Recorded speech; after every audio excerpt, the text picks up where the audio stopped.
a kú déédé ìwòyí o a sì tún kú ìbẹ̀rẹ̀ òpin ọ̀sẹ̀. ìròyìn lérèfé ni mo mú wá sí etí ìgbọ́-yín. ẹ jọ̀wọ́ ẹ wá nǹkan fìdílé láti tẹ́tí sí ìròyìn lérèfé tòní láti ẹnu ọmọ yín ìyáàfin Lydia Ọbọ́falẹ́yẹ.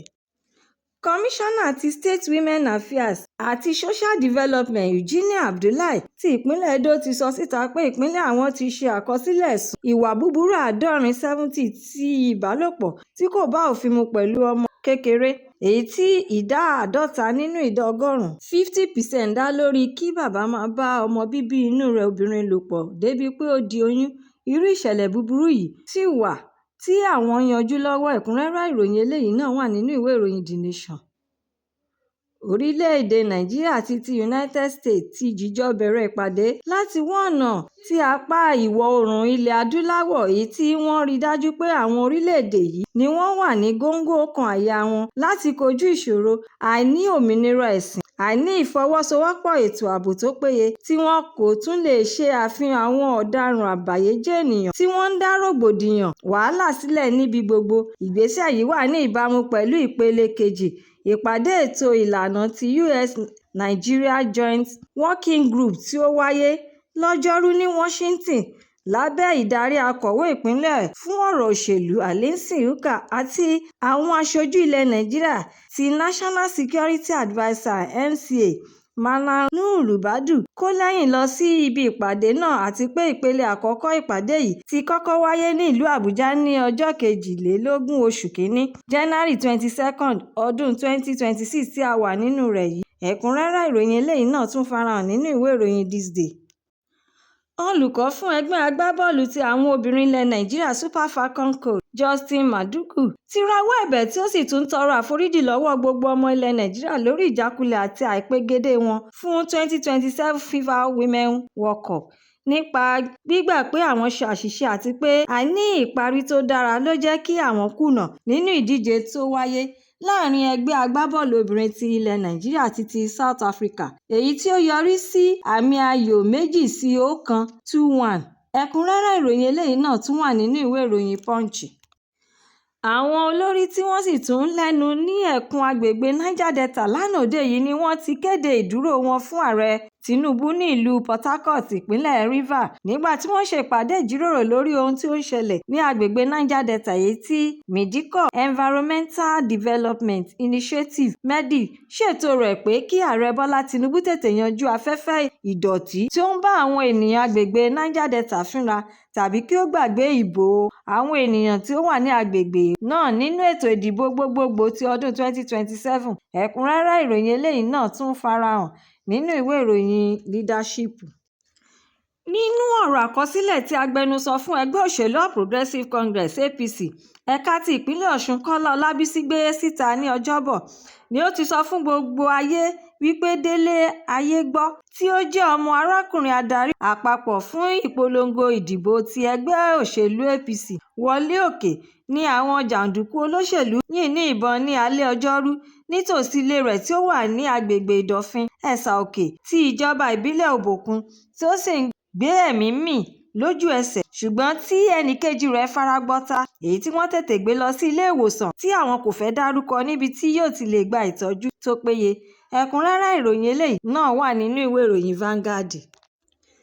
ìròyìn eléyìí ló ń ṣàlàyé fún gbogbo ènìyàn wípé ní ìwòyí ọjọ́ àbámẹ́ta báyìí àwọn ènìyàn ìpínlẹ̀ Ọ̀ṣun yóò ti yan gómìnà tuntun lẹ́yìn ìpolongo tí ó mú wàhálà rògbòdìyàn rúkèrúdò lọ́wọ́ fún oṣù púpọ̀ àti ìdíje fún ipò gómìnà láti inú ẹgbẹ́ òṣèlú 15 nínú èyí tí àwọn olùdíje mẹ́ta ti ẹgbẹ́ òṣèlú mẹ́ta figagbága nínú ìdíje sí ipò gómìnà, tí ètò ìdìbò náà sì tún pe àkíyèsí àwọn ènìyàn sí bóyá yóò lọ ní ìrọwọ́rọsẹ̀ tí yóò sì tún dára, àti pé bóyá àwọn olórí gbogbo yóò tẹ́wọ́ gba èsì rẹ̀. ó wáá ṣe àfikún ọ̀rọ̀ rẹ̀ pé kí ni yóò ṣẹlẹ̀ lẹ́yìn ètò ìdìbò tí ìpínlẹ̀ Ọ̀ṣun bá ti yọrí sí ìṣẹ́gun àti ìjákulẹ̀. ẹ̀kúnrẹ́rẹ́ ìròyìn eléyìí náà tún wà nínú ìwé ìròyìn Daily Trust. Ààrẹ Bọ́lá Tinubu ti fọkàn àwọn òṣìṣẹ́ ilé-iṣẹ́ ìfọpo epo rọ̀bì Petro balẹ̀ wípé gbogbo ilé-iṣẹ́ wọn tó ti dẹnu kọlẹ̀ fún ọ̀pọ̀lọpọ̀ ọdún sẹ́yìn ni yóò bẹ̀rẹ̀ sí ní ṣiṣẹ́ padà. Ààrẹ sọ̀rọ̀ ìfọkànbalẹ̀ yìí ní Ọjọ́bọ̀ nígbà tí ó gba àlejò àwọn olórí ẹgbẹ́ Nigerian Union ti Petroleum àti Natural Gas Workers (NUPENG) ní ilé ìgbé ààrẹ ní Àbújá. Ẹ̀kúnrẹ́rẹ́ ìròyìn eléyìí náà tún wà nínú ìwé ìròyìn Daily Trust bákan náà.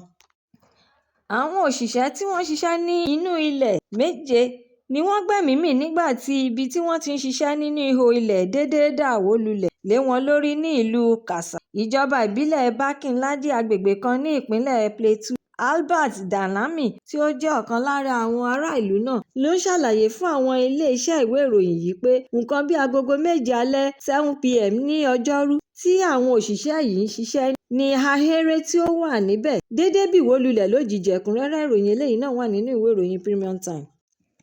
Olùdíje fún ipò gómìnà ti ìpínlẹ̀ Ọ̀ṣun lábẹ́ ẹgbẹ́ òṣèlú Allied People's Movement (APM), Honorable Adébáyọ̀ Simon Adéwálé ti rọra yọ ara rẹ̀ kúrò nínú ìdíje sí ipò gómìnà ti ọjọ́ Àbámẹ́ta, tí ó sì wá darí gbogbo àwọn ọmọ ẹgbẹ́ àti àwọn alátìlẹyìn rẹ̀ pé kí wọ́n lọ di ìbò wọn fún gómìnà ìpínlẹ̀ Ọ̀ṣun, tí ó sì tún jẹ́ olùdíje fún ipò gómìnà lábẹ́ ẹgbẹ́ òṣèlú Accord Party, Aṣòfin Adémọ́lá Jackson Nurudeen Adeleke. Ó wáá sọ fún àwọn akọ̀ròyìn níbi ìpàdé wọn pé ìpinnu láti ṣe àtìlẹ́yìn fún Adeleke jẹ́ èròǹgbà ènìyàn láti ní ọkàn pé kí ìpínlẹ̀ Ọ̀ṣun kó máa dàgbà sókè síwájú àti síwájú ju kí ènìyàn máa lé èròǹgbà ara rẹ̀ nìkan lọ. Ẹ̀kúnrẹ́rẹ́ ìròyìn eléyìí náà wà nínú ìwé ìròyìn Nigeria Tribune Online.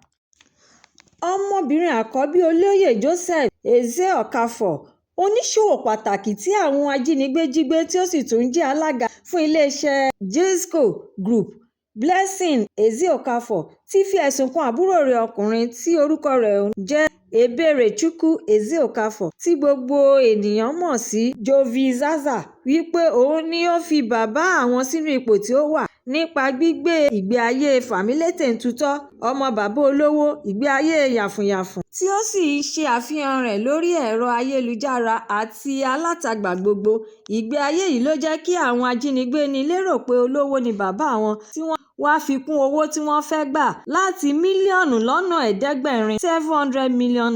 sí $1.5 bílíọ̀nù $1.5 billion, èyí tí ó ti jẹ́ kí àwọn máa lúwẹ̀ẹ́ nínú gbèsè báyìí. Ẹ̀kúnrẹ́rẹ́ ìròyìn eléyìí náà tún wà nínú ìwé ìròyìn Daily Post.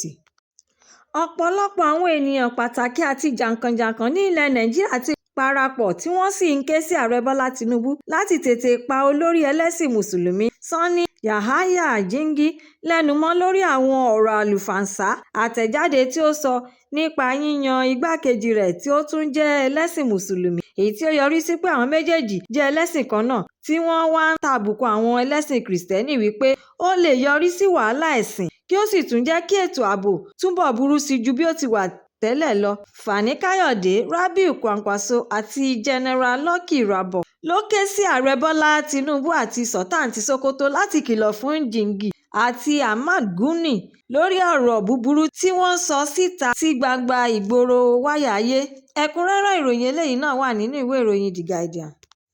Ìròyìn lérèfé tòní kò ní jù báyìí lọ. Ṣé tí ẹ̀ ń tẹ́tí gbọ́ mi ní gbogbo ìgbà á ti máa pàdé lọ́jọ́ mìíràn láṣẹ Èdùmàrè fún àkọ́tún ìròyìn lérèfé. Ẹ má ṣe aláìlọ́kàn sí YouTube channel ìròyìn lérèfé, kí ẹ jọ̀wọ́ kí ẹ bá mi subscribe, kí ẹ má tún gbàgbé láti fi èròǹgbà yín ránṣẹ́ sórí rẹ̀, kí ẹ bá lè máa ní àǹfààní láti máa gbádùn ìròyìn lérèfé síwájú àti síwájú sí.